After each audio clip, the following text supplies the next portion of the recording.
I never thought my life would change so dramatically on an ordinary Tuesday afternoon. The sun was setting over the Boston suburbs as I graded papers in my classroom at Lincoln High. The familiar scent of chalk dust and old books filled the air. My students' essays on the Civil War were spread across my desk, their words blending together after 3 hours of reading. But I loved every minute of it. Teaching history wasn't just my job, it was my calling. The phone call came at 4:37 p.m. I remember checking the time just before answering, thinking I needed to pick up Emma from soccer practice in 20 minutes. James Anderson, the voice was clinical, professional. This is Massachusetts General Hospital calling about your father, Michael Anderson. My heart stopped for a moment. Dad had gone in for some routine tests that morning. He'd been complaining about stomach pain for weeks, but in typical Mike Anderson fashion, he brushed it off as nothing serious.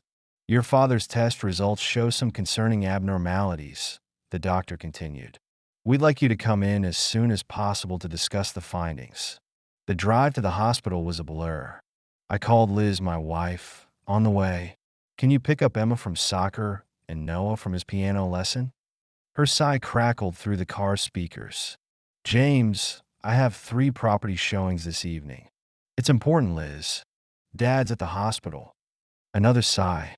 Fine, but you owe me. These clients are looking at million-dollar listings. I ended the call, my jaw tight. Lately, everything had become about money with Liz.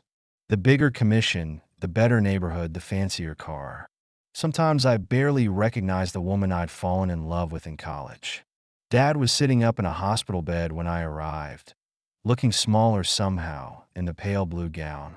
His weathered hands were folded in his lap, and I noticed they were trembling slightly. Hey, kiddo, he said with a weak smile. Looks like those stomach aches weren't just bad cooking after all. Before I could respond, Dr. Matthews entered the room. Her expression was grave as she pulled up a chair. Mr. Anderson, James, I'm afraid the scans show a large mass in the pancreas. The biopsy results confirm it's adenocarcinoma, pancreatic cancer, and it appears to have spread to the surrounding tissues. The words hit me like physical blows. Cancer. Spread. My father, my rock, my mentor, my hero, had cancer. What's the treatment plan? I heard myself ask, my voice sounding distant and strange. Dr. Matthews' expression softened. Given the stage and spread of the cancer, we're looking at palliative care options. With aggressive treatment, we might be able to extend life by a few months. How long? Dad interrupted, his voice steady. Without treatment, 2 to 3 months. With treatment, possibly 4 to 6. But Mr. Anderson, you need to understand the quality of life during treatment would be significantly diminished. Dad nodded slowly, absorbing the information with the same methodical approach he'd used throughout his engineering career. Then no treatment, he said firmly. I'd rather have a good 2 months than a miserable 6. Dad, we should discuss this, I protested. Consider all the options, Dash. He reached out and gripped my hand, his strength surprising me. James, I've lived a good life. I've seen you grow into an amazing man, teacher, and father. I've played with my grandchildren. I've done what I set out to do. Now it's about making the most of the time I have left. That night, I sat in my home office long after everyone else had gone to bed. The house was quiet except for the soft hum of the heating system. How do you tell your children their grandfather is dying? How do you compress a lifetime of love and lessons into 2 months? Liz found me there around midnight, still staring at the family photo on my desk. It was from last Christmas, Dad showing Emma and Noah how to build a model airplane. The kids are going to need therapy, she said, leaning against the doorframe. Have you thought about how much that's going to cost? I looked up at her, stunned. My father just got diagnosed with terminal cancer, and you're worried about therapy bills? Someone has to think practically, James, she snapped. You can't just put your life on hold. We have mortgages, car payments, the kids' activities. I'm going to need to take some time off work, I said quietly. Dad will need help with appointments. Daily care dash. Absolutely not. Liz's voice was sharp. We can't afford for you to take time off. Your teacher's salary barely covers our expenses as it is. Hire a nurse or something. I stood up, anger finally breaking through my grief. He's my father, Liz. Not some inconvenience to be handled by hired help. And I'm your wife. These are your children. Her voice rose. We're supposed to come first. But ever since you got that call, it's like we don't even exist. It's been 6 hours, I said incredulously. 6 hours since I found out my father is dying. And in those 6 hours, you've already started planning to abandon your family. She crossed her arms. That's not fair, I protested. Life isn't fair, she shot back. But we have responsibilities, James. Financial responsibilities. The spring market is heating up. I need you to handle the kids so I can focus on my listings. I can't believe we're even having this conversation. I ran my hands through my hair, exhausted. Dad has 2 months to live, Liz. 2 months. And what about the next 30 years of our lives? She demanded. What about Emma's college fund? Noah's braces? The lifestyle we've worked so hard to build? I looked at her, really looked at her. The designer outfit, the perfectly manicured nails, the cold calculation in her eyes. When had money become more important? Aunt and family? I'm taking a leave of absence, I said firmly. The school will understand. We have savings. We'll make it work. Liz's laugh was bitter. Make it work? On what? Your father's Social Security? He's just a retired engineer living in that tiny house. He probably doesn't even have life insurance. The casual cruelty of her words stunned me into silence. She turned on her heel and stalked out of the office. Do what you want, James. You always do. The next few days passed in a fog of paperwork and preparations. I arranged for a substitute teacher at Lincoln High. Principal Rodriguez was understanding, even offering to coordinate meal deliveries from the staff. Dad insisted on staying in his own home, the modest 3-bedroom where I'd grown up. It needed some modifications, a hospital bed in the dining room, grab bars in the bathroom. But it was where he felt comfortable, surrounded by his books and his beloved workshop. Liz's attitude didn't improve. She worked later and later, missing family dinners. When she was home, the tension was unbearable. Every conversation circled back to money. The kids picked up on it, growing quiet and withdrawn. Emma stopped talking about her soccer games. Noah had nightmares.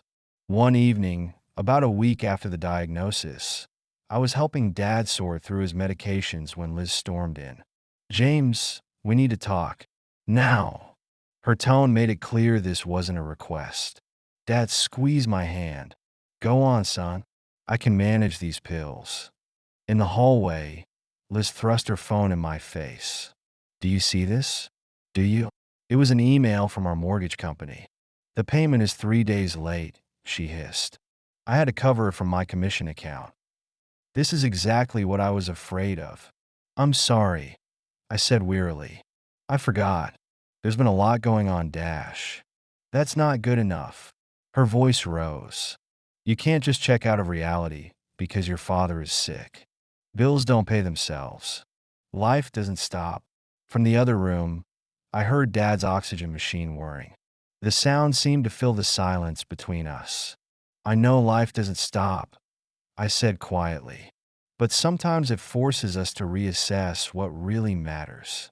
Liz's laugh was harsh. What matters? What matters is that we're drowning here, James. Your father's medical bills are piling up. The kids need new spring wardrobes. The Hendersons next door just listed their house for $1.2 million. Do you know how embarrassing it is to sell luxury homes while living like this? I stared at her, something cold settling in my chest. Like what, Liz? Like a normal, middle-class family? Like people who care more about each other than square footage? Her eyes narrowed. Don't you dare try to make me the villain here. I've worked hard to give us a better life, to give our children opportunities. While you play hero with your father, I'm trying to keep this family afloat."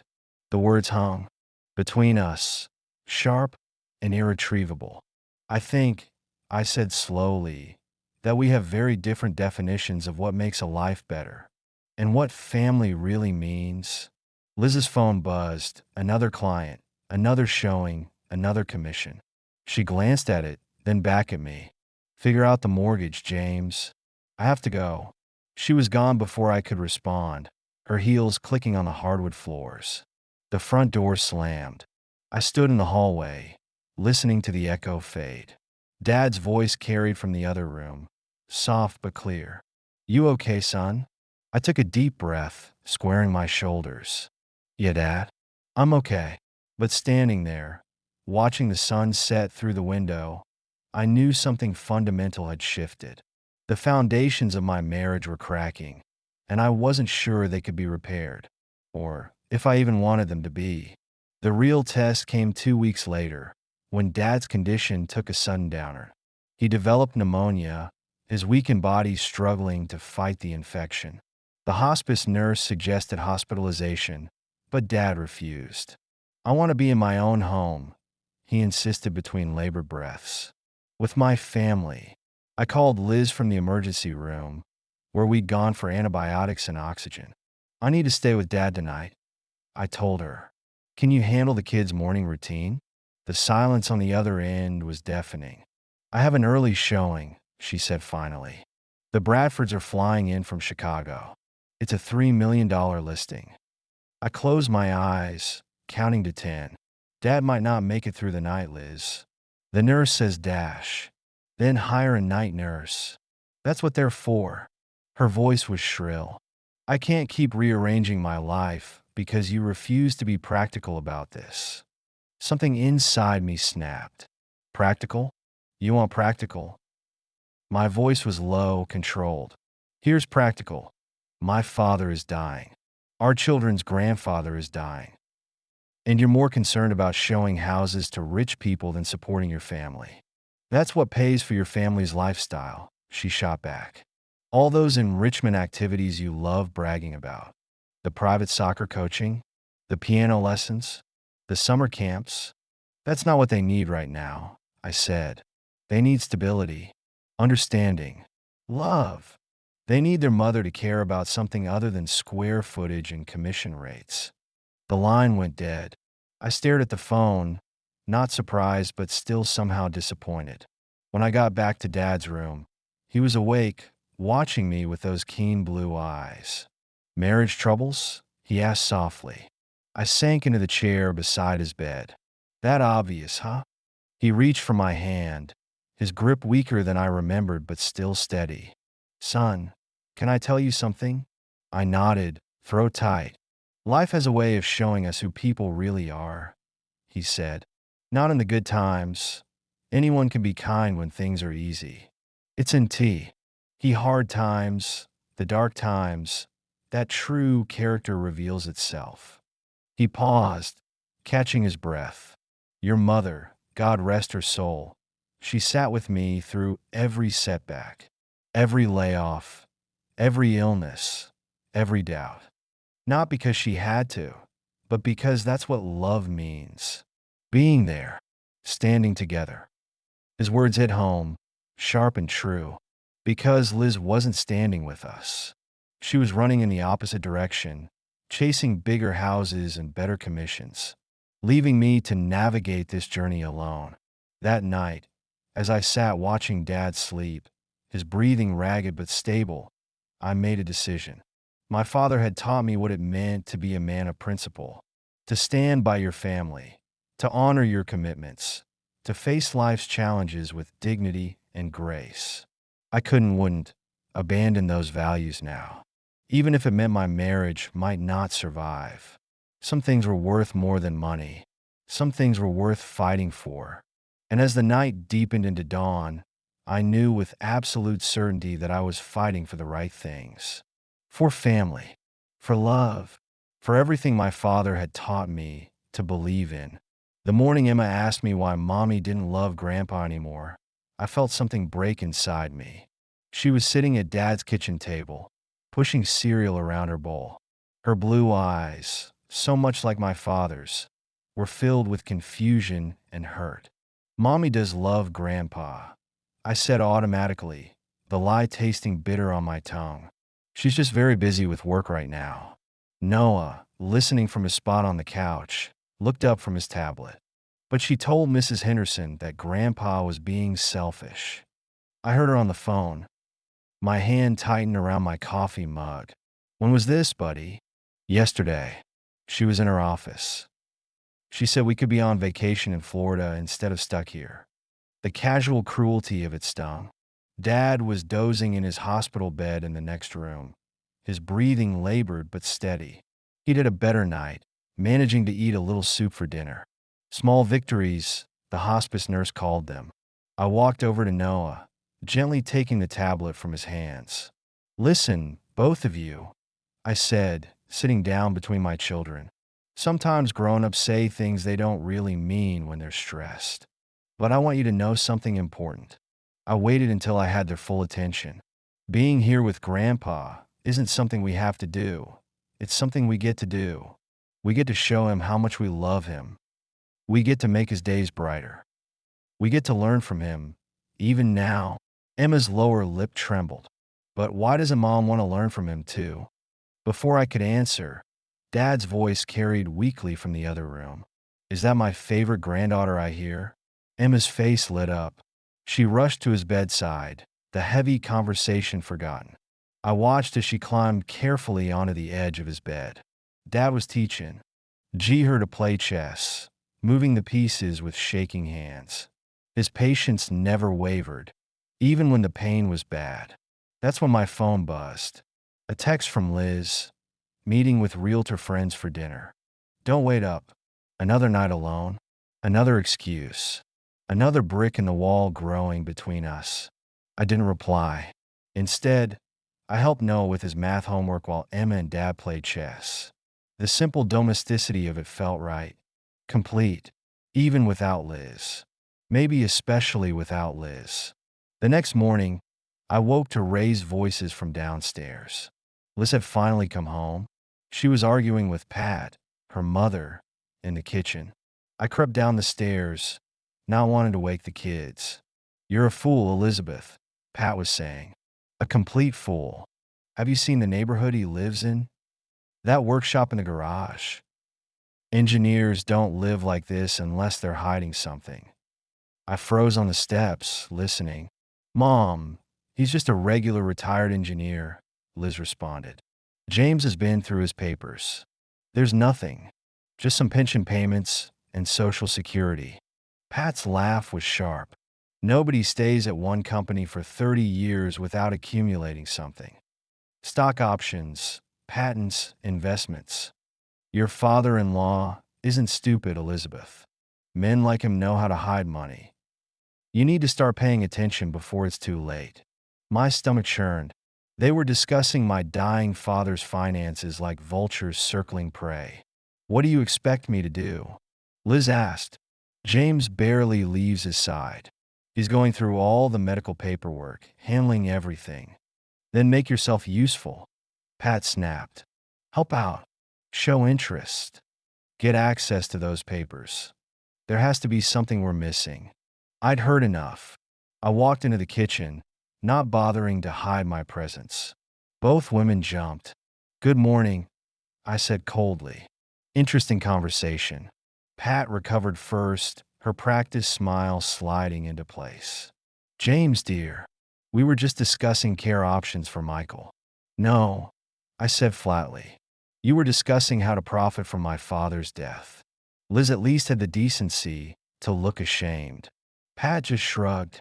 "It's called being practical, James. Something you clearly know nothing about." I stepped closer, my voice low.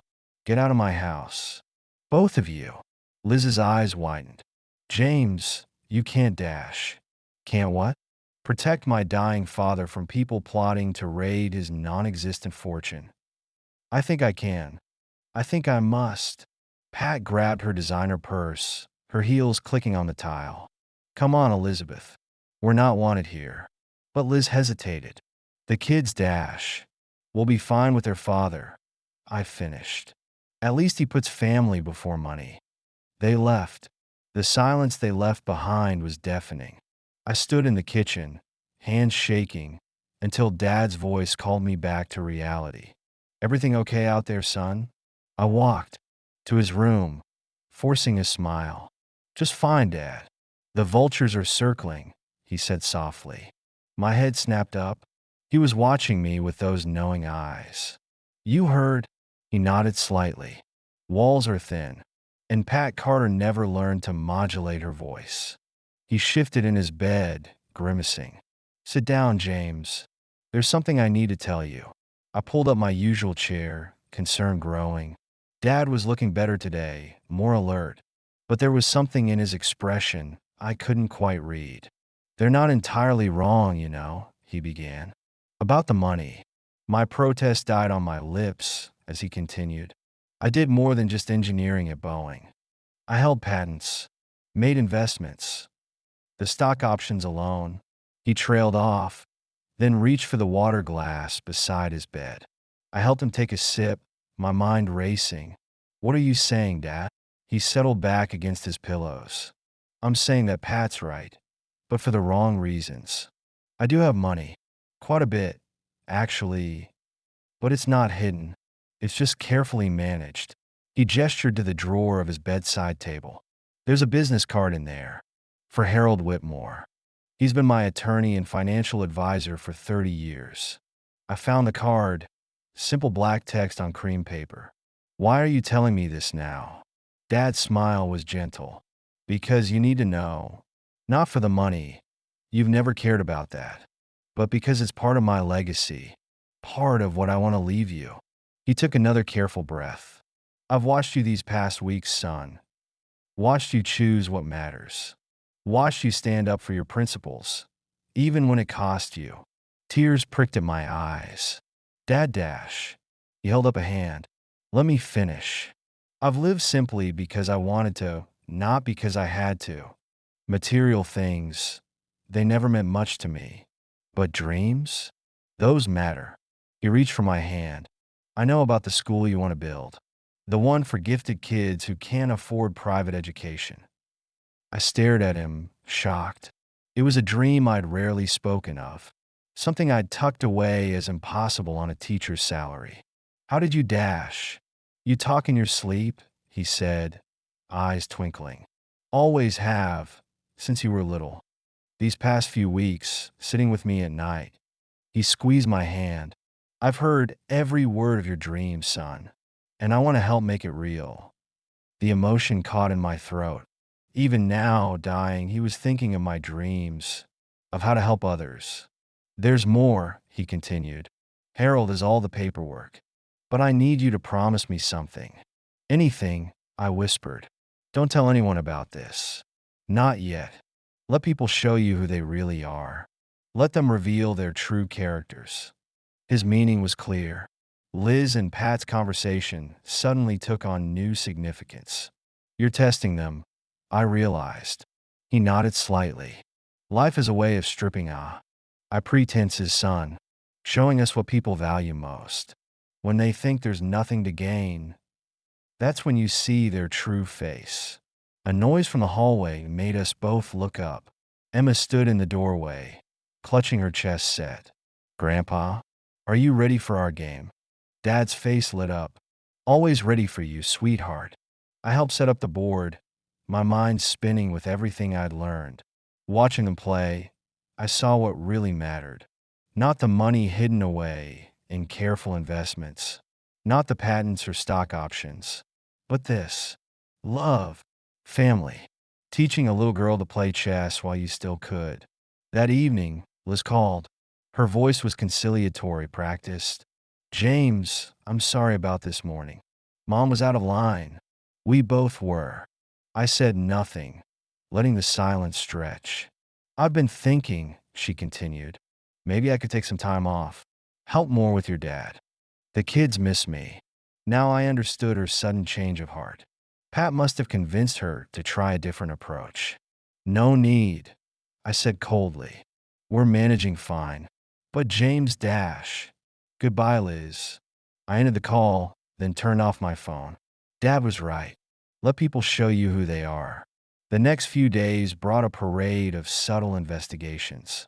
Liz started dropping by more often, ostensibly to see the kids.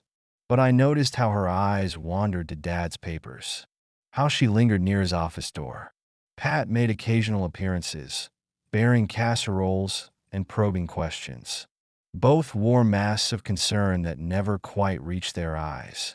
I watched it all with new awareness, saw the calculation behind every gesture, the measuring look in every glance.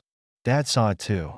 His eyes would crinkle with quiet amusement whenever Liz or Pat performed their concerned routine.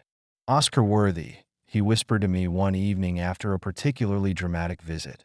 But they needed better direction. Even in pain, his sense of humor never wavered. The kids, though, were flourishing. Free from the tension at home, they spent hours with their grandfather. Emma mastered chess openings. Noah learned to identify different types of wood in Dad's workshop. They soaked up his stories, his gentle wisdom, his unconditional love. One night, after they'd gone to bed, Dad motioned me closer. I made the right choice, he said softly. About the money, about everything. You did, I agreed. They've shown exactly who they are. He nodded, then winced as pain shot through him. I adjusted his medication, helped him get comfortable. Son, he said as he drifted towards sleep, remember something. What's that, Dad? The greatest inheritance isn't in any bank account. His eyes closed. It's in the hearts you touch, the lives you change. I sat with him until his breathing evened out, thinking about inheritance, about legacy, about the difference between having money and having worth. And I knew, with absolute certainty, that I was watching my father's greatest lessons unfold in real time, not in what he owned, but in who he was, who he had taught me to be. The final days with Dad were a strange mix of grief and grace. As his body weakened, his spirit seemed to grow stronger. Every moment became precious, weighted with meaning. We'd moved his bed near the window, where he could watch the sunrise. Emma and Noah would curl up beside him in the early morning light. He'd tell them stories about his childhood, about my mother, about the world he'd known. His voice grew softer, but his words carried more power. Then one morning, everything changed. I was making coffee when I heard voices from the front porch. Liz and a man I didn't recognize were having an intense conversation. Through the kitchen window, I could see them clearly. The man was tall, well-dressed in an expensive suit. He had his hand on Liz's arm in a way that seemed far too familiar. You promised me, Liz. His voice carried through the screen door. You said once this was over, we'd be together. Ryan, please, Liz hissed, glancing nervously at the house. Not here. Then where? He demanded. I've been patient. I've waited. I've even helped you research his father's finances. My coffee cup froze halfway to my lips. But you keep stalling, Ryan continued. First it was waiting for the old man to die. Now you're playing the devoted wife again. What's really going on? Liz's response was too quiet to hear. But I'd heard enough. I walked to the front door and opened it. They jumped apart like guilty teenagers. Good morning, I said calmly. Care to introduce your friend, Liz? The color drained from her face. James, I dash. Ryan, is it? I continued, my voice steady. Interesting timing for a visit. Ryan straightened his designer tie. James. Yes, I'm Ryan Thompson. I'm a business associate of Elizabeth's. Really? I leaned against the doorframe. Because it sounded like you're a lot more than that. Liz stepped forward, her mask of composure cracking. James, let me explain, dash. Explain what? I asked quietly. How you've been waiting for my father to die. How you've been researching his finances. Or how you've been planning your future with your business associate. Ryan had the decency to look uncomfortable. I should go, he muttered. Yes, I agreed. You should. But before he could leave, Dad's voice carried from inside. James? Who's at the door? Something in me snapped. Why don't you both come in? I suggested coldly. Since you're so interested in my father's affairs, let's have everything out in the open. Liz shook her head frantically, but I was already leading them inside. Dad was sitting up in his bed, looking more alert than he had in days. Emma and Noah were at school, small mercies. Dad, I said, my voice carefully controlled. Meet Ryan Thompson. Apparently he's been helping Liz research her finances. Dad's eyebrows rose slightly. Is that so? His calm reaction steadied me. They've been waiting for you to die, Dad. Planning their future together. Isn't that right, Liz? Liz had gone pale. Ryan looked like he wanted to disappear. But Dad just chuckled softly. Well, he said, that must have been disappointing. All that research, finding nothing but a modest pension and some old tools. His eyes twinkled with mischief, almost like someone wanted to see what people would do when they thought there was nothing to gain. Understanding dawned on Liz's face. You were testing us? Dad's smile was gentle but firm. Life has a way of revealing what people truly value, doesn't it? He shifted in his bed, grimacing slightly. Ryan, was it? Tell me, what do you know about engineering? Ryan blinked, thrown by the question. Not much, sir. Dad nodded. But you know about money. About profit.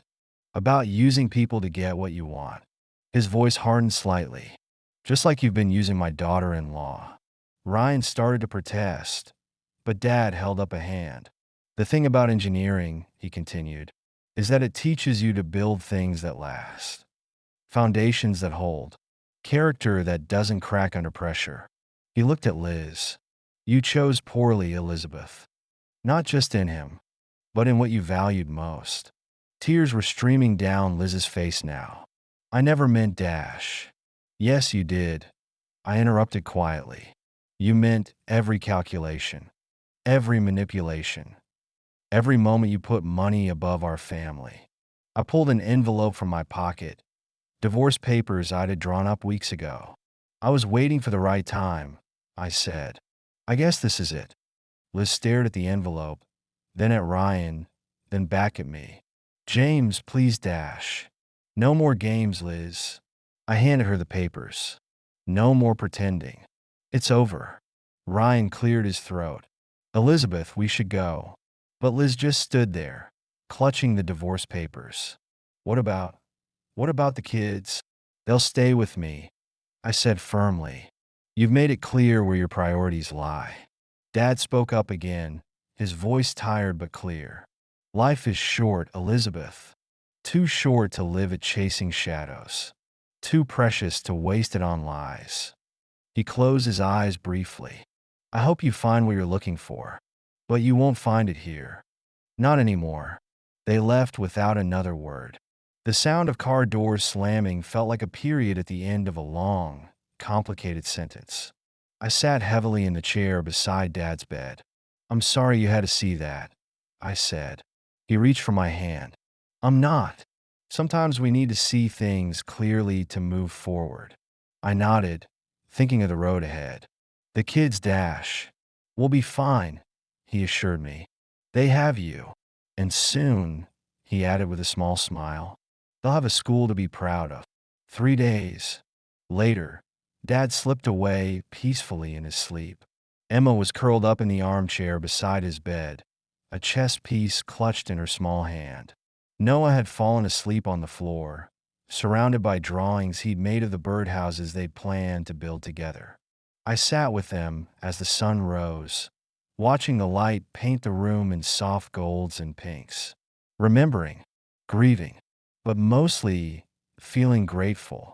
Grateful for the time we'd had, for the lessons he'd taught, for the legacy he'd left, not just in money, but in values, in love, in the quiet strength of doing what's right. The meeting with Harold Whitmore a week later confirmed everything Dad had told me. The patents, the investments, the carefully managed fortune, it was all there. More than enough to build my dream school. More than enough to secure my children's future. But the real inheritance wasn't in the numbers on the papers Harold showed me. It was in the letter Dad had left behind. Dear James, money is just a tool. It can build or destroy, unite or divide. What matters is how you use it. I've watched you choose love over convenience, family over fortune, character over comfort. You already understand the most important thing. That true wealth isn't measured in dollars. It's measured in the lives you touch, the principles you uphold, the legacy you leave. Build your school. Teach others what you've learned. Show your children what really matters. And remember, I couldn't be prouder of the man you are. Love, Dad. 2 years later, I stood on the steps of the Michael Anderson School for Innovative Learning. The morning sun glinted off the windows of the modern building. Students streamed past me, their excited chatter filling the air. Emma and Noah walked hand in hand with their new friends. No longer the quiet, uncertain children they'd been during those difficult days. Inside, the halls were lined with quotes. Words about character, about integrity, about choosing what matters most. And in the main lobby, a simple plaque dedicated to Michael Anderson, engineer, father, teacher of life's most important lessons. His legacy lives on in every life touched within these walls. I touched the plaque gently, remembering, Dad would have loved this. Not the building or the recognition, but the sounds of learning, of growth, of dreams taking flight. Mr. Anderson? A small voice pulled me from my thoughts. A young girl, clutching a chess set. Would you teach me to play? Like your dad taught you? I smiled, thinking of early mornings and gentle hands moving pieces across a board. I'd be honored, I said. Let's find a quiet spot. As we walked, I felt Dad's presence. In the sunlight streaming through the windows. In the laughter echoing down the halls. In the simple act of teaching someone else what matters most. This was his real legacy. Not the money that built these walls, but the love that filled them, the values that shaped them, the dreams that would grow within them. And as I sat down to teach another child the game my father taught me, I knew he was right. The greatest inheritance isn't what's left in our accounts. It's what's left in our hearts, in the lives we touch, in the love we share, in the legacy we choose to build. One moment, one choice, one life at a time.